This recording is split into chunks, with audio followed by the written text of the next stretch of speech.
plastic bag fee or ban in New Haven? And more broadly, what is your vision for making New Haven more environmentally friendly? Mr. Kitazulu?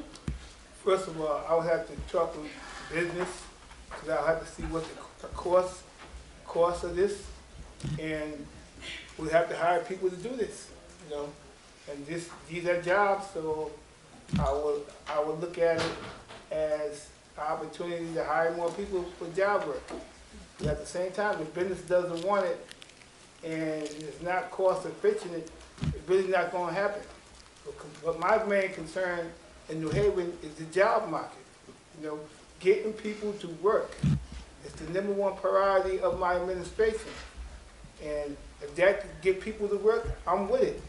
But if it's not, hey, I can't waste time on something that is not going to help improve our city. Mr. Fernandez? So I certainly support not having plastic bags in the city. If that was to come before us, I think it's smart policy. I would say when I was in city government, one of the key issues before us was the refiring of English Station in my community in Fairhaven. That is restarting a oil-driven power plant. And I worked very hard to ensure that that power plant would not be refired in a neighborhood that has one of the highest asthma rates in the United States. It's simply, we have to stand up for things and stand against things that are wrong like that. In addition, I think environmental education needs to start in the schools. We need to start early with kids and work with them so that they understand their role in protecting our environment. We need to work with the state. Our transit system simply isn't, our public transit system simply isn't sufficient.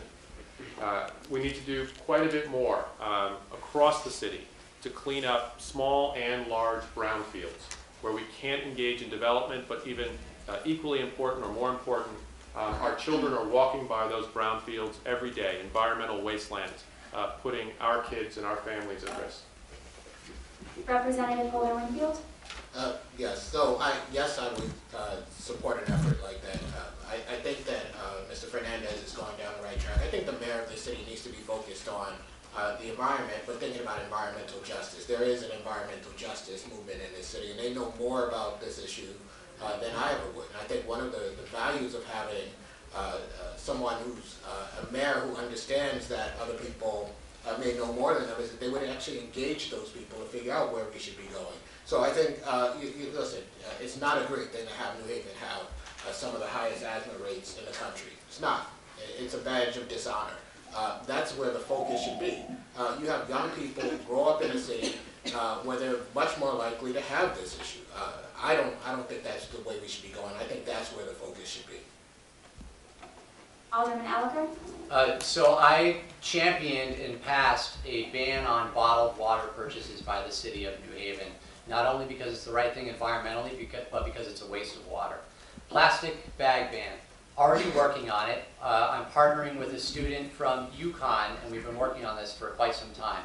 It's complicated because it costs something for small businesses, and we want to make sure that it's the right balance, that we're targeting. Most of the other cities have targeted large businesses like the Walmart types because they're more able to implement that. As an environmental policy for the city as a whole, we're working on an environmental plan, a sustainability plan for the city. We just lost our sustainability director. We need that position back. And you say, well, how do we pay for that, Justin?